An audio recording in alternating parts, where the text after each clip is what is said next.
Welcome back to my channel, Sunshine Shoulders. I'm Calvin. Thank y'all so much for stopping by again. Got a special guest today, Captain Jim. Nice to meet you. Welcome Finally. to the Sunshine Shoulders community. Thanks. Well, I've been a part of it, just silently in the background watching your videos for a few years now. So Yeah. But we ate lunch the other day, and I said I wanted to interview you because you're different. You're a lot Thank you. younger than most people that I interview. How old are you? I'm in my mid 40s. I'm Wow. like 46. So how long you been here? about 2.5 years. I went home for a few months, same time you did. We sort of had overlapping schedules. You had to go around the same time as me. But I came back end of August, and I did a week in Cebu, and now I've been here in San Carlos. So how long you been here in San Carlos? Like a week. I did a week before when I first met my better half that is from here, just to meet her family and stuff. And then I went back to Gensan, which is where I was based out of, because after touring a lot of the islands, I really like Gensan. It's really affordable. There's not a lot of Westerners there, so it's not like a tourist trap. It was, I liked it. Well, that sounds good. I'm gonna cut to the chase, man. Sure. What are your plans here? Because everybody wants to know, oh, why are you here? Well, we don't want to know that because most of our stories are about the same. You taught it at Western crap. 100%, yeah. So what are you gonna do here? Well, I mean, in General Santos, I had a small bar, like a food court with other Filipino establishments, and I was doing Western food and collecting expats who kind of want a clean Western kitchen, want real-sized portions in their meals, things like that, and then like home quality, like I make my burgers out of real beef and things like that. So I had a lot of other YouTubers who have seen my channel or who have met me in person saying, oh, you should come to San Carlos. There's no nightlife there, Jimmy. Because I really created a nightlife for expats in Gensan for the 8 or 9 months that the place started to actually pick up. Because the first few months at any business are slow. So you telling me you came to the Philippines to start a restaurant? No, I just came to get away from the West. But I'm a workaholic, and so I couldn't just sit there in my hotel room getting drunk and womanizing all day. I know some guys do that, but I'm just not that guy. Yeah, because that was the next question. How are you financing your stay here? Crazy enough, I walked away from my family unit when they voted me off the island, so to speak, with nothing, because I wasn't going to take away from the family, do that whole divorce thing, take my 50%. I didn't want to do that and handicap my kids, which are grown up, but still they use the family businesses and stuff. So I left with 2K Canadian, which is less than 2K American, a laptop and a bag of clothes. And I've been really just living on the fly from that because I got lots of skills. I did do a few mild house renovation contracts, electrical plumbing stuff for a few other expats. Yeah. Because if you're an expat over here and you bought a house, they don't do things necessarily up to code. And well, yeah, it just depends on who you get to do. We had this discussion. Yeah. Everything's up to code on my house, but I had one of the best do it. But anyway, would that be if because a lot of people are gonna watch this video. Much appreciated. Hope so. 45, right? Yep. And you said you came here with about 1,600 US. Yep. Your laptop and a bag of clothes. Yep. You must have really wanted to get out of the West. Oh, 100%. 100%. Yeah. And I have zero regrets. Like the first, 4 or 5 months, I made that 1,600 stretch. I was in Manila and Cebu, which were much more expensive. But that's part of when I went to General Santos and saw just how much cheaper it was down in Mindanao. I was like, okay, I need to stay here, not just because I like the city, but also because my budget will go much further. 1,600, how long did that last you? About 4.5 months. Wow. Yeah, and then I got a tax refund, because in Canada, you get income tax refund, which I'm a grocery back there, so I always get money back from the government. I never have to owe the government. Like when I own restaurant bars in Canada, every 3 months, the government's knocking on your door to take away all your funds and profits, right? So I discovered, about a decade ago, that you got to choose a business the government always owes you. So I got a $5,000 refund, and I made that last me long enough till I opened the bar. Yeah, because I wanted to ask you on the heels of that, like, would that be a good plan? Would you recommend it to others? Recommend somebody to do that like that? Well, not unless you got a lot of skills. Some more skills. That's it. You got to be able to really pound out and live poverty-wise, and a lot of the Westerners can't. Let me tell you, man, I've been coming over here a long, long time. I've been living here for almost 7 years. Yeah. That's insane. And I know. I have to tip my hat to you and say you made it work. But only because I'm not hung up on where I live or how my comfort is. Like I know that I've watched some of your videos with the guy from Israel and stuff who live on really small budgets. I was doing the same. And the other thing is even though I date, I'm cheap Charlie. Right. I'm going for that 10 peso chicken, 10 peso rice with her. I'm not taking her to a 5-star restaurant where the bill's 3,000 pesos. But did y'all hear him? He made 1,600 last for 4.5 months. Yeah. That's incredible, man. You could just make a video off that. But you do have a channel. Yeah, yeah. What's the name of your channel? It's called Getting It Done. Jim? Well, I Something, could. something. I didn't know what I was going to do because I made the channel even before I left, and then I never used it for many months. No videos posted. I just made it before I even left Canada. Captain Jim is catchy. It is. I just don't know if it's already taken. Well, you can make it Captain Jim's 911 or something. Yeah, you know. This is the picture crazy. and stuff, just to give you an idea. Yeah, but what's the name of it? Getting It Done at the Show Project. Well, just put Captain Jim's Getting It Done. Yeah, I could definitely modify that. People wouldn't. Yeah, well, you'll put a link, I hope, you know, and that'll help them. I'm gonna put his link in there because how long you had your channel? About 2 years. Well, what is it? What are you talking about? Well, I talk about part of the reason why I came to the Philippines too, and I chose the Philippines. I used to go to Thailand all the time. I know Thailand better, but its visa system's a lot more difficult. I'm working on a cartoon for a major streamer, and I found artists here were incredibly cheap and easy to come by, and they're really talented. And they don't nickel and dime you on edits and things like that. So I came here because I wanted to get the show done. That's why it's called Getting It Done. What's the difference between an artist there and how much they charge and an artist here? I pay tops, and that's if there's lots of effects in the video minute, like 12 to 14 to 2,800 pesos a minute. In Canada, in the Philippines. In Canada, they want like 800-900 USD a minute, and that's if it's simple. Minute? Yeah. Because they think that, you know, they're really good. And then they're not really good. Like the quality is subpar, or they try and pass off AI as theirs and still want you to pay them. I haven't had that problem here. What I had the problem here with is, like I had one guy, I gave him over 300,000-400,000 pesos. Because my budget for the cartoon was completely separate from my living expenses. I don't melt the two. Yeah. And so, but after he'd made all that money doing all that work, his price just kept going up and up and up, until he started wanting like 10,000 pesos a minute. And I was like, no, bro, that's like 200 Canadian. I'm just not doing it. So I had to, you know, part ways. Yeah. But I haven't done any work on the show since September because what happened was I got busy with the bar. It's almost a year. Yeah, almost a year. Well, yeah, because it's September now. Yeah, and I like I said, I got busy with the bar, and even though it wasn't profitable the first 3-4 months, it takes time to get Westerners to know where you are. But I started doing things differently than the Filipinos. I'd stay open late. I'd open later in the day. I brought in live North American acts, like guys who sing and play guitar. They would come over or I'd meet a Westerner who's like, oh, I play guitar. I do this, I do that. And I'm like, well, hey, why don't you come to our food park and play? I'll give you a meal or two. You know what I mean? And it was just seemed better because what they were doing was karaoke, the way they do it here, where it wasn't even real karaoke. It was a guy, or not a guy, but a guy who was a guy, singing off his phone.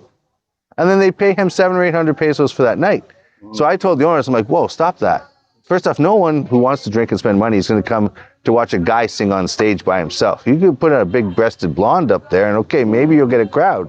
But, and then paying that amount for him, I mean, when none of us merchants were even making money because nobody's coming in, it didn't make sense. So I started bringing in Westerners that I would encounter who had musical talent and their instruments with them. And those nights, all of us in the park would make a bit of money, and we weren't paying the talent.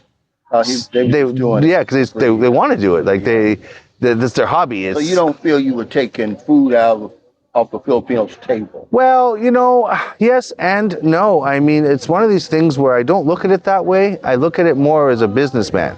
What works? Now, were you out front? Did people know that was your business? Oh, yes. Oh, yeah. It's called the Captain's Sushi, Soup, and Sandwiches. I was in Springville Food Park. If I do open here, a few months later, I'll go back there and reopen because I have a lot of expats who are still saying, when are you coming back to Gensan?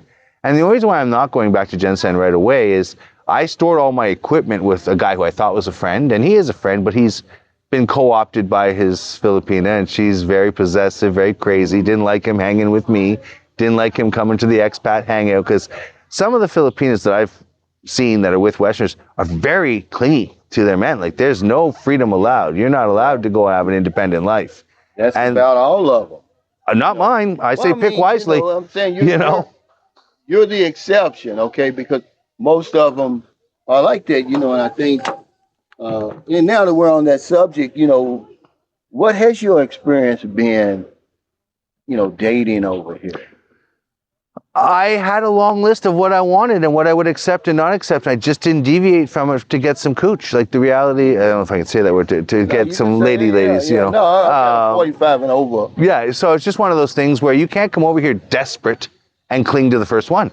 And almost every expat who's told me horror stories, when you have the bar like that and it caters to expats, they come in and they share their woes. Like I met this guy named France who's been living here over 40 years. Now he's married, he's been happy for 25 of those 40. But he spent the first 20 or so years bumbling around from case to case. And some of the stories he had to share were just, oh my gosh. But it's not the Filipina, though. Like you said, it's yes and no. It's about choosing the right Filipina, right? So you're right. Yeah. The choice to choose is yours, for sure. But guys, what happens is they're so traumatized from back home and how bad it is there, where, the women aren't loyal. The women think that, like, for me, my personal situation was I was with the same woman for 23 years, had 5 kids, didn't smack her around. We lived an okay life. I don't even yell. I have sense. Yeah. Well, there's a delusion in the West that if you're a woman and you're unhappy, it's your man's fault. Get rid of your man and all your life's going to be better. Horse crap. So she left. Well, they voted me off the island because my kids also didn't like me because I'm a strict dad. I want them to go to school. I want them to have jobs. I don't want them to do drugs. And in the modern world, that's not cool. Let me ask you this. Who's talking to your ex-wife? Because now she's 40 plus with 50 children. Way overweight. Yeah. 5 kids. But she has a great government job. So financially, she doesn't need a guy. I'm not saying that. I'm saying, who does she think's going to want her? I mean, honestly. I don't have an answer, and I've said that to her when I was leaving. I even used to say to her, because for the first 2 months after she made this decision, I was still at home.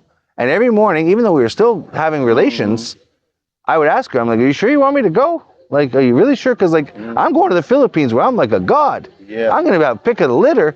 You are here in North America, a 50-year-old woman.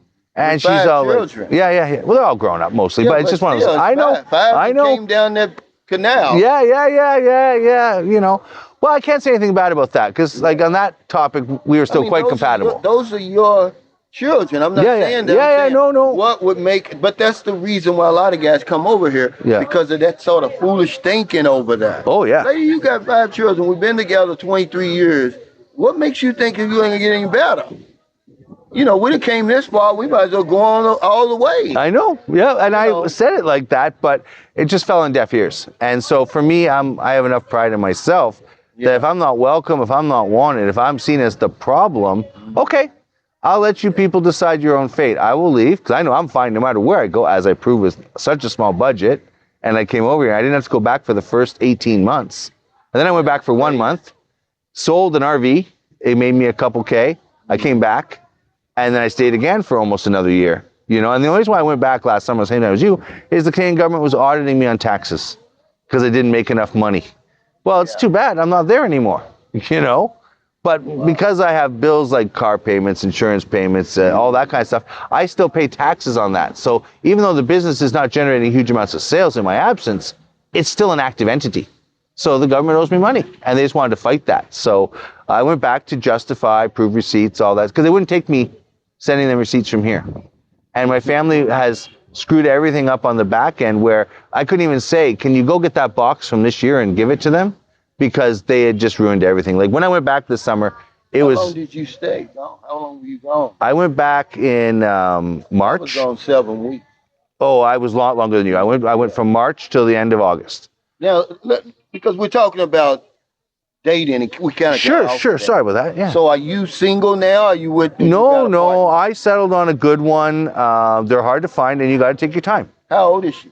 She's 26. That's the oldest I'll go. 45. Yeah. I have a firm rule: nothing over 26. Now, do you have children? We just had a little baby girl, Adora. Y'all been together a while.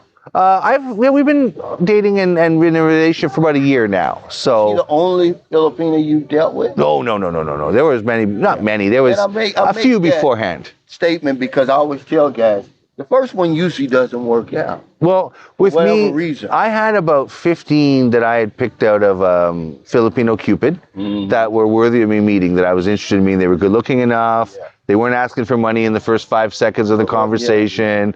And they were in various areas of the country that I planned to travel to anyways. But as I would meet them one by one, it was like, nope, nope, nope. And this one, I met her with about 3 others in Cebu, but I liked her the best. And Now, she's not the only one you went to bed with. no. Yeah, that's what I mean. Yeah, no. So, no. I didn't test drive all of them. Was there ever one where you thought, well, okay, this could be it, but it didn't work out? Yeah, she was too young, 19, already had a kid, so one of my rules, I didn't want a single mom, but I took an exception to her because she was so drop dead gorgeous, and the body on it, like, oh, you know what I'm saying? So I was very, but no, that was down in Gensan. It was part of why I went to Gensan, was to meet her and one other. Y'all think I'm playing? See, I believe in the universal law, right?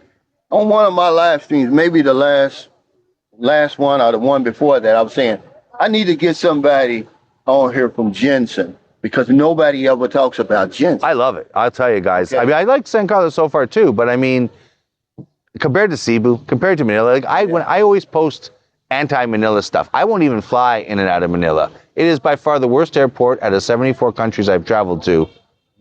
Like, you know, it's just so awful. And getting in and out of there, the scammers, the 3,000 peso cab rides, it's bad.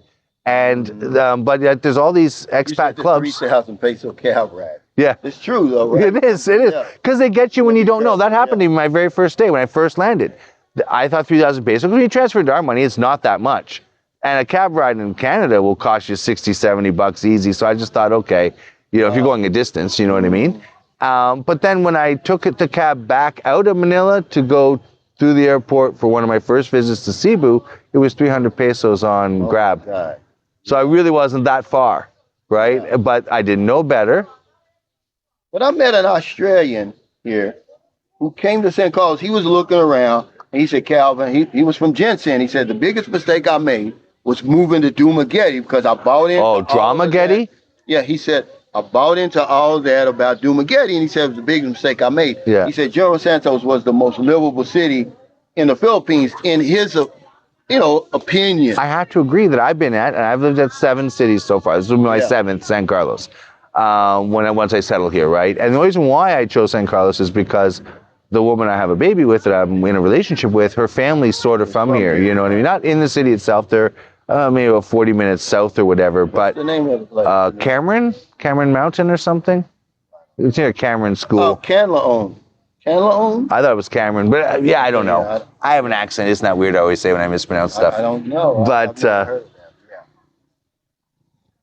but it's just kind of interesting because I did put that out there because General Santos is one of my favorite places simply because I like to go to Glen. It's fantastic. I don't remember much of my time there because I went there for my birthday, my very first year. Yeah. And I got just toe up drunk, passed out on the beach, even though I had a hotel. One thing I will tell you, if you want to go down there, you book your hotel in March.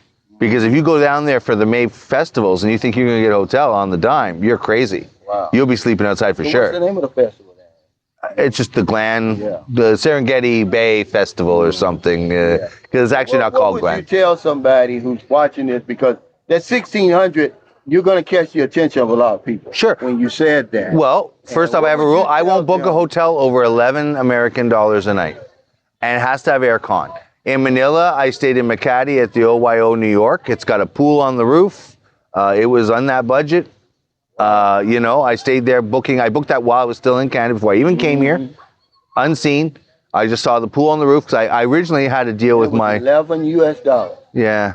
Per night. Now it's 14 something. Wow. Inflation sucks. It happens even here. But see, you're like me, because I'm like a 2-star. I could even go 1-star as long as it's clean. Yeah, clean. I prefer aircon because I need it. I'm from a cold country, so when you guys are from the southern states, you can handle this a bit better than me. But for me, the heat is my biggest negative here. But that's amazing, though, that you could. So there's a lot of hotels like that. Oh yeah. Problem is you don't see a lot of them on these travel apps because they don't advertise with them. Now, I got lucky with the OYO New York, but when I left that and went to a hotel in Mandaluyong, it was literally like a no-name mom and pop like apartment building they had converted, and they took each unit and cut it into 2 units. What did they charge you that? It was like $11 a night, right? So I was like, perfect. It had aircon, my own CR. Yeah. But I'm gonna tell you, That's all I needed. This is a Renaissance guy. I wouldn't suggest you come over here. That's correct. 1600. No, it's not for everyone. With no plan B or no anything like that. It's hard. Man, that right there could make your channel, because that's amazing, man. I had the guy, you said you saw the video. But hell, he's living on $1,000 a month. You came here with 1,600 and that was it. Yep. You didn't have a monthly income coming in. You didn't have no backup. Nothing. I knew the taxes were going to come in like the 5 to 6 months of me being here. So I knew I just had to make that, and I paid for my hotels before I even left. So at least that wasn't included in the 16, but that's minimal. I mean, I paid like $300 for the month, right? It was cheap. That in itself would be a series right there. Yeah, I was living on Angel Burger because it was right across the street. You get 2 for 30 pesos. Yeah, exactly. So cheap, and 24 hours. And sometimes I would meet up with other expats and stuff, and I always appreciate the generosity of a free beer or whatever, we do that over here. Oh, yeah. Well, my first day in St. Carlos, I'm looking around for properties to rent here for a potential restaurant. I meet a whole bunch of expats sitting outside a little tiki hut right across the street there. And I'm not shy. Tennis party. Yeah. Great guys. I'm not shy. If I see another expat, I walk right up. I say, hey, how you doing? What's your name? Where are you from? And I've only ever had one person freak out about that. It was some British guy in Gensan. And it was because if you've seen me in some other videos, you'll know, and you've watched my channel, see sometimes I'm wearing a captain's outfit because back home I'm known as the captain. I kept that personality here. I think he saw the Queen's hat because I'm wearing a Queen's badge on the captain hat. And he must be wanted in the UK or something. I was coming here to collect them because he left his woman behind and ran away. But I've never had that outside of that. Normally, it's always, oh, hey, how you doing? And they tell you where they're from. You get into conversation. And for me, when I had the bar, that's how I promote it, right? I tell them, oh, hey, you like Western food? You want a clean kitchen? Come see me. Because that is something a lot of the Western, especially older guys, suffer is... Well, Filipinos like Western food, too. I was telling you, there used to be a foreigner, his name was Mike. He passed away, may he rest in peace. Mike's Beer and Burgers here was very popular. We ate there at least once a week before the pandemic. Well, if I open up, burgers, tacos, real hot dogs, not the hot dogs that you used to having over here. They're pretty rough. The nachos was the real nachos. And he made it so you could slide in there and take his place because nobody did. Well, and it's definitely something I'm looking forward to attempting. My problem is when I came back this time, I, again, came back with a minimal budget. Because I had a lot of things for sale this summer that just didn't sell. An RV, a boat, a camper. And the reason why is Canada's now suffering a huge recession. People are getting broke over there. And it's all the more reason why I had about 15 friends and customers, associates. I said, come with me, come back with me. Because they're living on a pension of $1,400 a month over there, and rent is $1,200. Wow. I'm like, how are you living like that? If you come to the Philippines, that $1,400 lets you live like a god. Yeah, but see, I just made a video yesterday about that, but people was telling me I'm complaining. That's reality. I'm not complaining. I'm saying, man, I'm living over here better than I can live in America. That's crazy. Well, part of it, and this is my experience, they're afraid. They're afraid to change. They would rather suffer than admit that they've fucked up their life and made all the wrong decisions. And so they stew in it. It's like the people who still wear the masks. What are you wearing the masks for? We've proven that was all a myth. But yet, you can't talk to them. They refuse to accept something different. I said the same thing. But they'll talk about you. Oh, yes, I'm crazy. I'm crazy. I said the same thing yesterday on my video. And I get a lot, too, like from some of my actual people who know me, like, oh, you abandoned your family. I didn't. They voted me off. Yeah. So what the option was go and fight with lawyers and break up all my assets over there and pay rent to someone else to live outside of my family unit more than I would pay to live here and be miserable. Well, I know so many guys living alone. That's the story, the lie that a lot of the haters and the cowards who are afraid to make the jump will say. 100%. Oh, he ran off from his family. That's one thing you're going to hear about me. It's not true. But I don't have anything to prove, but it's funny that you brought that up because I've never really talked to you like I'm talking to you now. We had lunch yesterday. Yeah, it was very but casual. It was nothing like what we're doing now. See, you didn't tell me that. No, well. People tell you, oh, he ran off for his family. That's what they always say. Because they don't understand, first off, sometimes it is that. I'm sure there are some cases where the guy has just had enough and he leaves. Do you know what I mean? But there's a lot more cases where he's pushed out. Maybe you're at home right now watching this and you're living in some crappy little apartment you've been forced into, like Milhouse's dad on The Simpsons. I mean, you can choose to live like that if you want, but why would you want to? There's options. Especially with your twilight years, you know? Yeah. Like even my father, he's never left his area code. You know? He's like 70 now, you know, but he's never left his area code. He hasn't even traveled Canada. Wow. And I told him, I said, what are you doing? He's been with a woman now who he hasn't had sex in 15 years because she's always sick and dying. Yeah. Well, when's she dying? It's been 30 years. By those metrics, I'm dying too. We're all dying. We're all dying. You know? That's funny. But he's there in that situation. He tries to tell himself he's happy. He's happy. How can you be happy? You're working still at 70 for a business you used to own. This might be my replacement for John, by the way. I think we might could bounce off each other. Sure, anytime. Well, you know, I used to do a live stream with him every Friday. Okay. And what we would do, we would split the cash out. I mean, the what do you call it? The viewership? No, when they super chats, we would split that. Sure. And because you got your own mind. See, a lot of guys, they're afraid to talk the way you talk. Well, because they've been brainwashed into the wokeism. You say. And that's one of the things I'm not. Like in Canada, some groups, especially conservative groups, know me. Like I grew a little mustache and beard back then, and so they know me different look. But because I'm a firm opponent of things that you don't hear in Canada. Like just in the past 2 weeks, there's been at least a dozen home invasions where the homeowners are now facing charges for defending themselves in their home. Wow. That's crazy. What happens here if someone breaks into your home, Cal? Now, you shoot them and you get no paperwork. That's right. It's called defending your loved ones. But they don't have mega in Canada, do they? No, I think I was mega and they kicked me out. It in Canada? Well, we have a conservative party, but the guy, and he's a great guy. It's not make Canada great again. No. But was Canada ever great? That's the catch, right? I love Canada. I was an active duty person for a long time in various tours.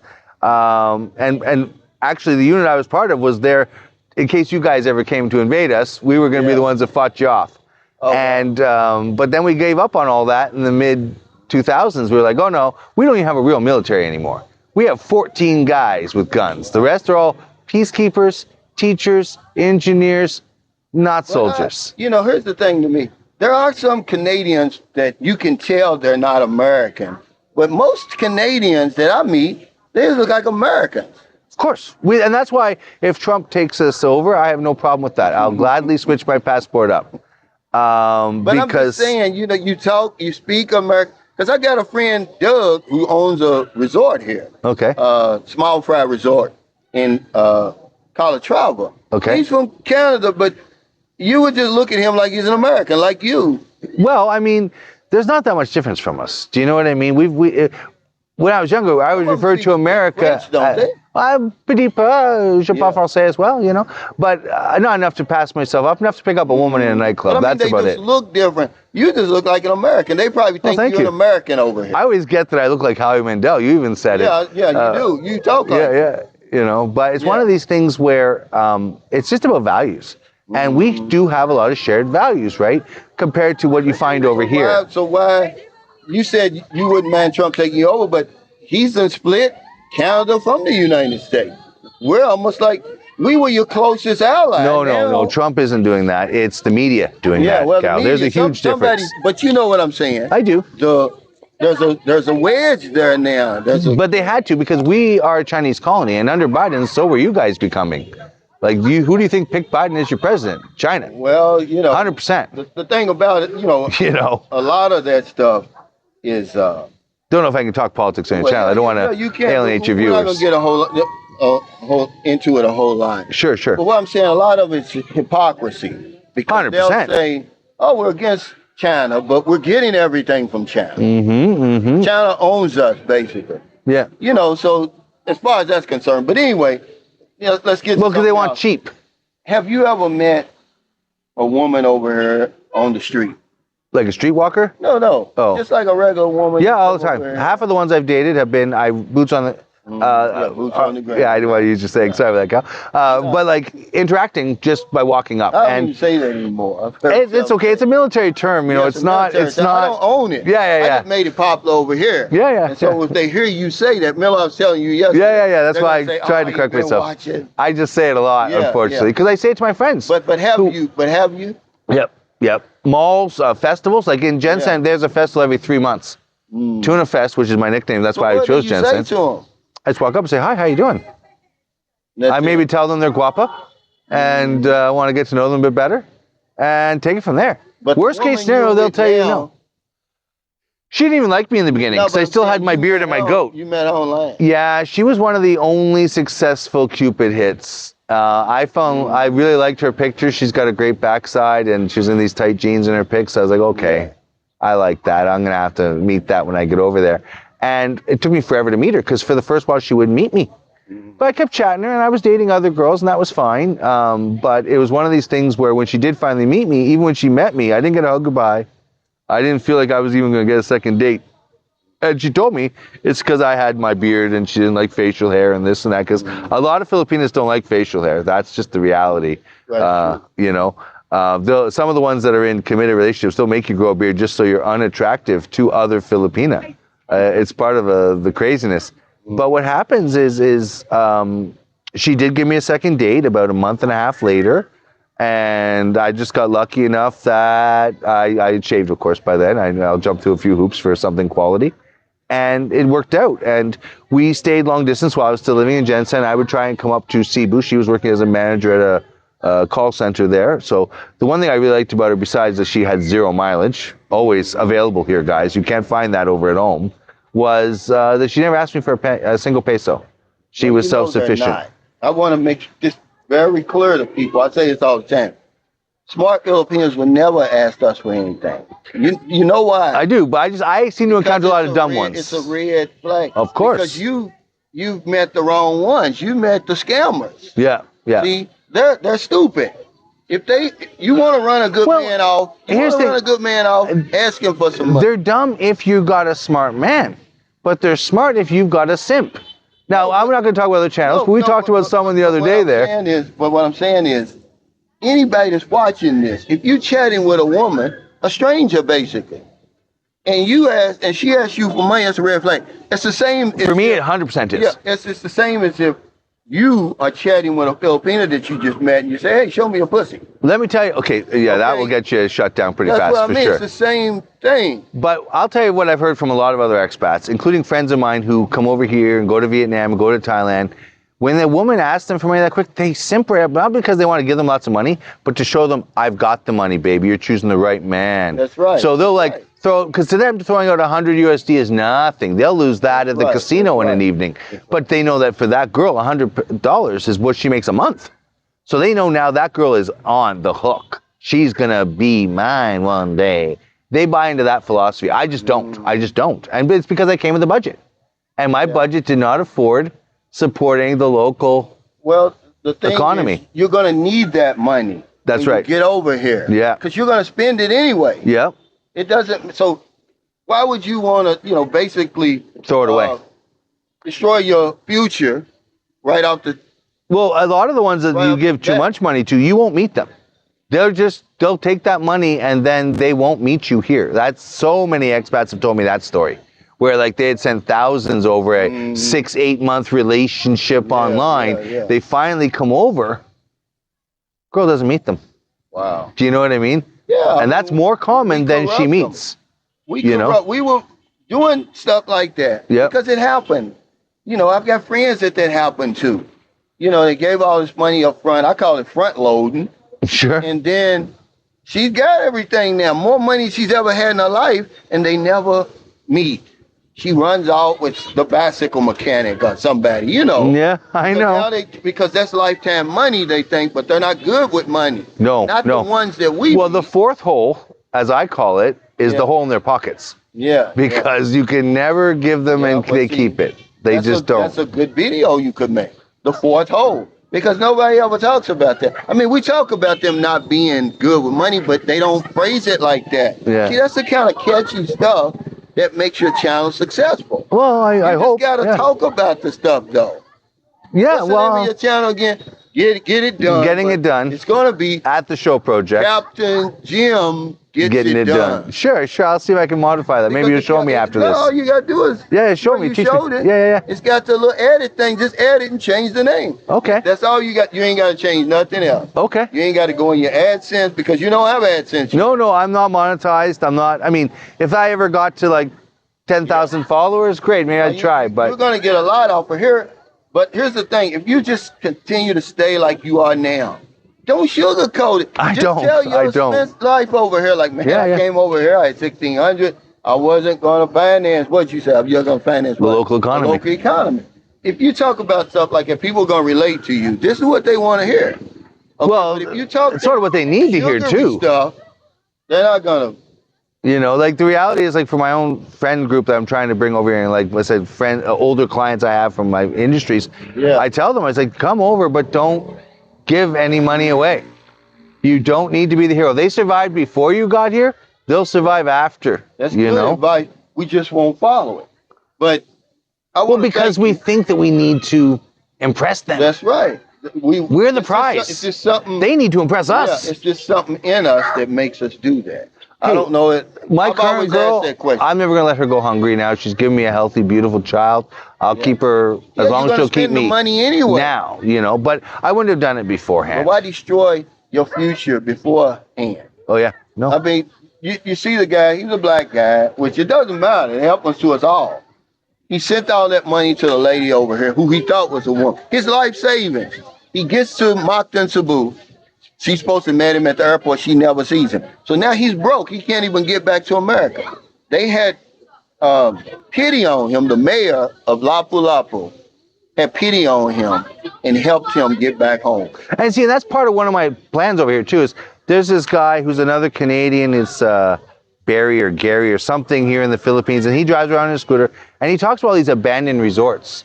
And I would love to take one of those over as an expat kind of like refugee home. If you came over here and shit happened, you're living on the streets or you lost your ID. So these people will have their money. They just need somewhere to catch their breath. Y'all don't understand, but this guy's we're on the same wavelength because I'm already talking about that's gonna be my legacy over here. Unofficial expat resource center. Yeah. For just that purpose. When people go broke, they lose their passport, they don't know which way to go. You can come there. Yeah. And we're gonna help you. I just come there and Like a YMCA for expats. something You like know that. what I If mean? you want to rent a room, we'll give you a room for $5 or $10 a night to keep things going. You know what I'm saying? Well, I was going to even go a little step further than that if I had this abandoned resort because they have these little cottages, whatever. I'll give you your spot for 3 months while you're waiting for your passport, while you're waiting for your bank Whatever card. it is, yeah. But when you do get that, I know your account's loaded with pension checks. You can pay me off then.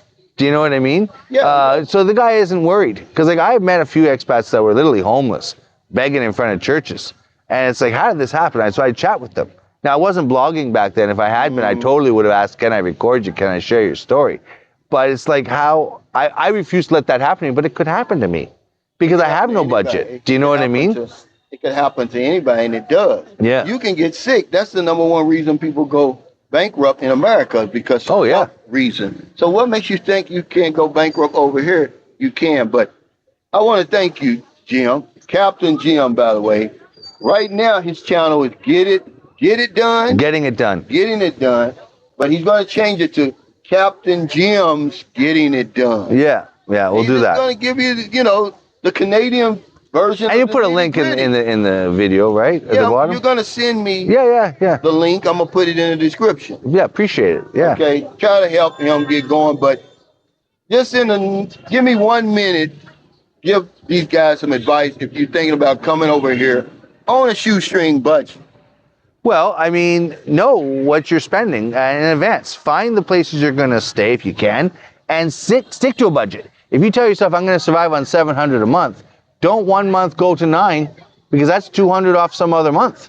And that's been my biggest handicap too, is sometimes where things unexpected come up. What did you do? You said you stayed in $11 hotels. Yeah, cheap hotels. Where'd you eat?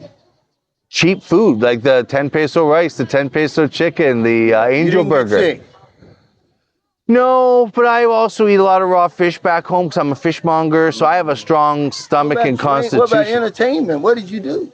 Well, I would wander around. I like to walk around. I actually lost 30 kilos being over here. Wow. Just walking in the heat, So you're a eating big better guy food. now, so Well, I gained a lot of it going home for the summer. Holy jumpings, at least half of that back. The cheap hotels, the cheap food. But you said for entertainment, you just wander around because there's just a lot to do here. It's free. Yeah, and also if you're looking to meet women, it's easier if you're wandering around an air-conditioned mall to meet a new face. Yeah. Chat it up. You don't have to spend a lot of money on that date. You're just getting to know. And normally for me, within the first date, I know if I want a second one. You know, and I mean, your girlfriend probably thinks you got more money than you got. Well, the current one, no. I mean, not now because you told her, but I mean, initially. Well, a lot of the girls I dated thought I was super rich. Like because they see an expat and they just assume you're loaded. And I would have to tell them I'm the unicorn of expats where I don't have money. I'm not rich, but right? I'm too young for a pension. Let's end it on this. How difficult is that to do, though? It is. You got to be hard. Disciplined. Yes, you do. And you have to be willing to sometimes go without. Like I went probably a good 2 months without drinking or having any fun because I'd run out of money. And I was waiting for that income tax refund. So bad that because it wasn't worth going home. Yeah. Going home is worth $2,000 return ticket. Yeah. And you don't get that back. That's not an investment. That's the simple goodbye money. And if you don't have that, how are you even buying that ticket? But coming over here, it can be an investment. That's right. The ticket that you buy over here. That's right. Because think of what you're saving in rent. Yeah. Here's the thing. If you're living, like for me, like right now I'm doing it on 700 Canadian a month. Okay? I can't even get a room in a crack meth house in Canada for under 1,000. I already know. Do you know what I mean? Like, I already know. Just 3 months here in rent savings alone, you paid for your ticket and you're eating better, you're living better. Like our food here is better. Like I know 3 or 4 Chinese citizens who spend more time in the Philippines than China because they want to avoid all the GMO foods. You don't get those here. The food's cleaner. Talking about letting it into Negros Occidental of all places. Somebody sent me a link where the government, and I don't think they want to go down that rabbit hole. Here's the thing. If you want your people to have more cancers and neurological defects, then by all means, feed them poison. But let me say this, because I want to make this absolutely clear. Sure. About what we were talking about. A lot of people, you see these videos, everybody's leaving the Philippines, right? Well, I'm just saying, but in your situation, because I'm going to tell you, for every 2 men that's leaving, there's 100 coming. Yes. Okay. But a lot of them will wash out because they come here and they want the West. They want to live in the BEG Manila or some other IT neighborhood in Cebu. And so you're going to pay the same rents almost you're paying in the West. But you don't have the healthcare, the job abilities, all those other benefits you would have from being in your home country. And they have no skills. They were office jockeys. They were, those kinds of skillless jobs where great, you made great money, but you didn't learn anything. You can't swing a hammer. You can't turn a wrench. Like I flipped 3 motorbikes since I've been here last time, just for spare money. I'd buy them on Marketplace for like 8,000 or 9,000 peso. I then spend maybe another 3,000 or 4,000 buying some rubber and some brake parts. And I bought a cheap wrench kit at the DIY. And then I flipped it over for profit. But if you don't got those skill sets, you can't do that. But the point I'm trying to make, they're trying to say that the Philippines has lost its shine. It's no longer appealing. I'm saying that's not true. I think it depends what you're looking for. Me neither. I like it here. Okay, I do. But I mean, compared to Thailand, they speak wrong. English. Yeah, they're not lying. The signs are in English. Their perspective. But I'm saying, but a lot of their perspective that's leaving, 100's coming. Is shaped by their mismanagement of their funds and relations with the local women. And a lot of them, I'm going to hit on that. A lot of them, they've been over here long enough. They've had their feel of the Philippines. But then some of them come over here, they don't get the woman that they were looking for. How? I have to push women off me. That's the reason that they leave. Like in Jensen, I honestly, if I walk through the mall, I will have a woman jump or touch me or come over and give me a running hug. And I'm thinking they're trying to pickpocket me, so I push the strange girl away. But there's no way. End this because I'm probably going to make part 1 and part 2, but I'm going to upload them at the same time because we could go on and on, but well, we could do every Friday. Just let me know. Captain Jim's getting it done, and then starting next Friday, we're going to do a live. On my channel, and then once your channel gets up and people are watching, we could switch back and forth. And just Sure. not talk like we're talking now because I need that. Yeah. I mean, I need that for my soul, for my spirit. When John died, I don't know if you ever watched Moonshine Show.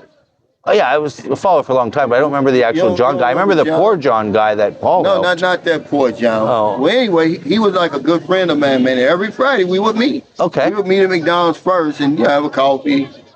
But I needed him because it was during the pandemic and a lockdown. I didn't have nobody to talk to. Yeah, Because I'm you're sure. not getting a lot of conversation with your girlfriend.